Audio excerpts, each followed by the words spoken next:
Salutare șobolanilor și bine v-am regăsit la un nou episod în care vă voi arăta cum să instalați noul joc de la Supercell, Squad Buster, varianta beta, pentru că încă nu s-a lansat global.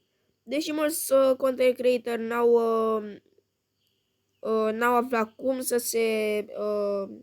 cum să instaleze acest joc sau nu li s-a dat voie de la Supercell să facă public această știre. Eu, pentru că nu sunt content creator, dar totuși am aflat cum să instalez acest joc.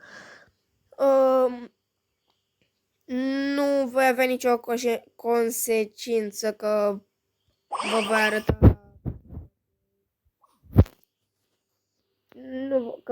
vă arăta acum cum să îl instalați. Prima dată, dacă mergeți pe Magazine Play, asta ca idee o să merge numai pe Samsung, cred. Dacă căutați Squad Busters, nu o să vă dea. Căutați cât vreți, nu o să vă dea. Aici e Squad Busters, ce simulator, și aici e cu fundaluri, poze, în fel. Tot ce trebuie să faceți este să căutați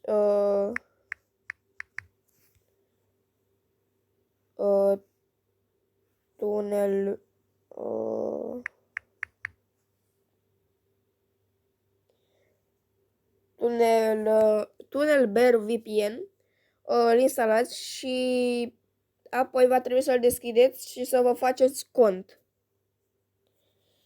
Așa, cel mai probabil voi o să fiți aici pe România. Va trebui doar să vă duceți să dați pe Spania. Să aveți chestia asta activată.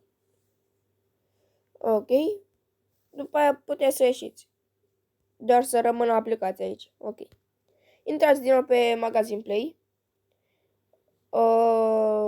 Și apoi apăsați pe iconița din dreapta sus. Așa, schimbați e-mailul cu unul pe care nu l-ați mai folosit pe Magazine Play sau vă faceți unul nou. Și apoi veți putea să căutați Squad Buster și să vă apară. Eu deja am schimbat odată și am putut să mi-l instalez. Și apoi automat o să vă apară Squad Buster-ul, asta e iconița. Okay. O să puteți să intrați în el și de acum puteți să jucați, e foarte ușor, nu e nimic prea wow. Aici sunt 3 lumi deocamdată. Lumi? Da, am zis lumi. Unde e aici? Așa, ok. O să începeți de aici. Va trebui un fel de elixir sau XP, ceva, ca să avansați aici, un fel de trophy road. Și veți primi caractere, diferite recompense, chesturi, coinsuri, da, iară chesturi care așa. Prima lume se va numi Green World, veți avea câteva caractere aici, care le puteți debloca din chesturi sau de altundeva, sau să le cumpărați de pe shop. A doua lume se numește Desert World. Alte caractere noi de deblocat, Shelly-ul, Nita, și mai sunt mai mult. Sunt caractere din fiecare joc de la Supercell. Aici aproape toate sunt de la Brawl Stars, dar mai e și Battle Hero de la de la Clash. Sunt niște game moduri pe care vi le dă de fiecare dată când jucați. Caracterele sunt aici toate, sunt 3 variante. Ai nevoie, prima dată ți le dă ca baby, bebeluș, așa. ai nevoie de 10 ca să le ca să evoluezi, ca să faci doar un barbar clasic sau orice alt caracter clasic. Încă 10 clasici ca să dai upgrade la super. Și apoi încă 10 super ca să faci un ultra, dar momentan nu poți să ajungi la ultra pentru că, na, doar ce s-a lansat jocul. Nici măcar nu s-a lansat, practic, e încă în teste.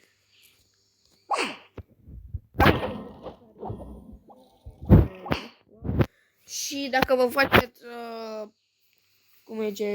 dacă vă conectați cu Supercell ID, veți primi Archer Pin-ul gratis. Și apoi va putea să vă pice din chesturi. Oricum o să-l deblocați, da? Așa o veți primi instant, cum terminați de făcut Supercell ID-ul.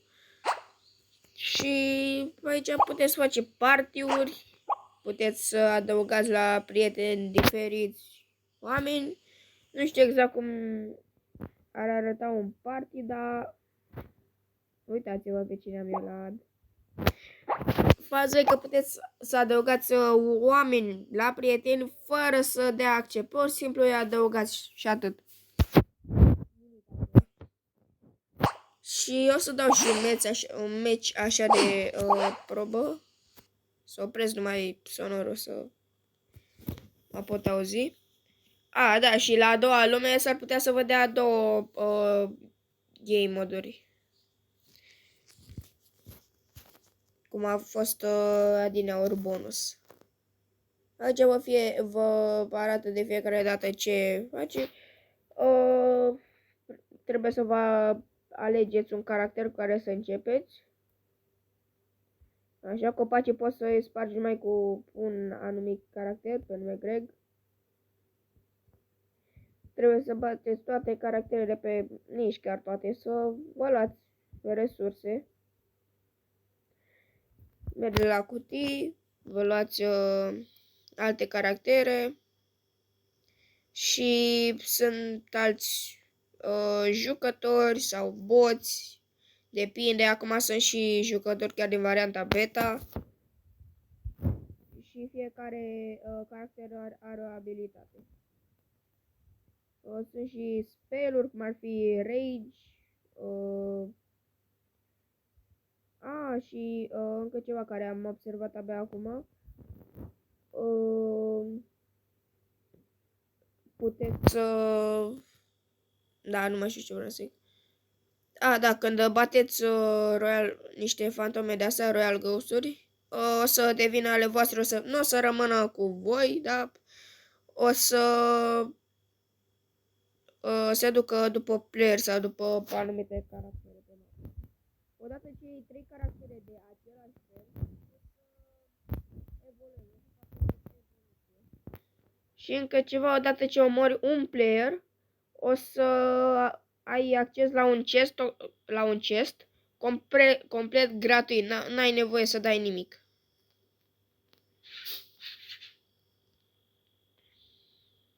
Aici vă puteți întâlni cu diferiți player pe mapă, sunt și boosturi. Și cum ziceam, fiecare caracter are o abilitate specială. Greg are abilitatea să spargă copaci.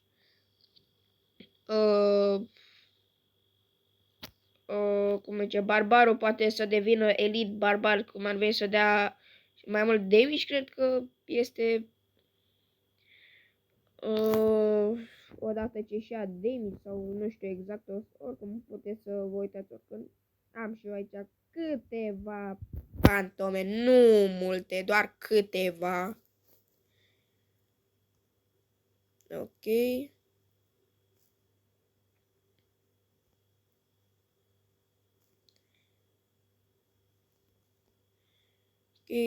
Sunt multe caractere, acum trebuie să luați gemuri, nu există alte, cum zice, alte game moduri, să le zic așa, da, nu există alte game moduri, asta e singurul game mod, dar trebuie să cauți și player pe mapă, să te bați cu ei, e cam Puțin complex jocul, nu e chiar așa de wow, nu e chiar așa de plictisitor, cum pare sau cum ar crede unii.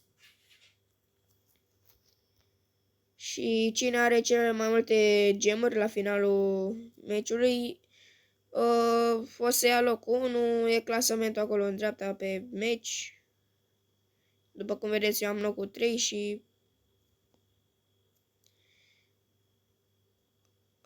sunt aproape mort.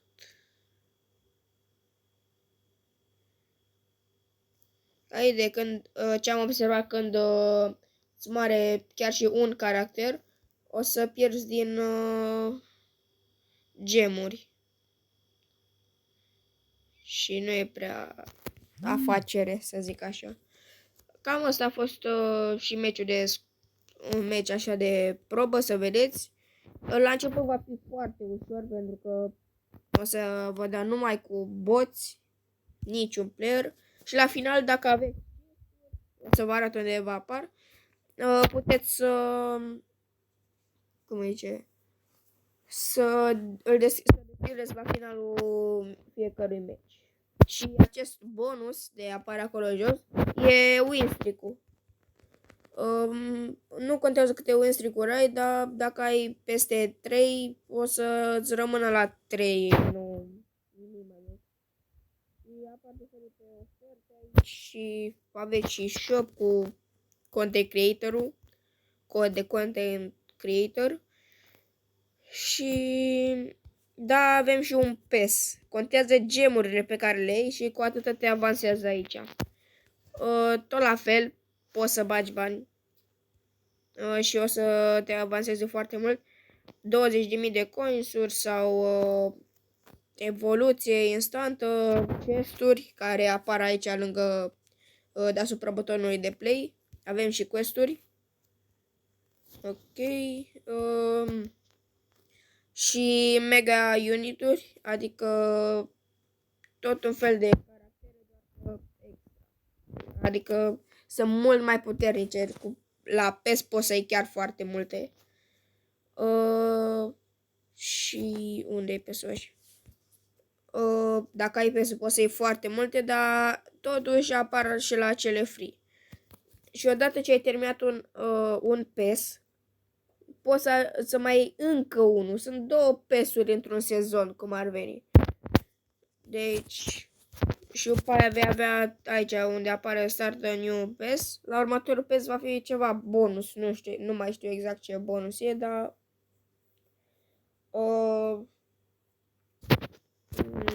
da, vei primi tot așa ceva extra.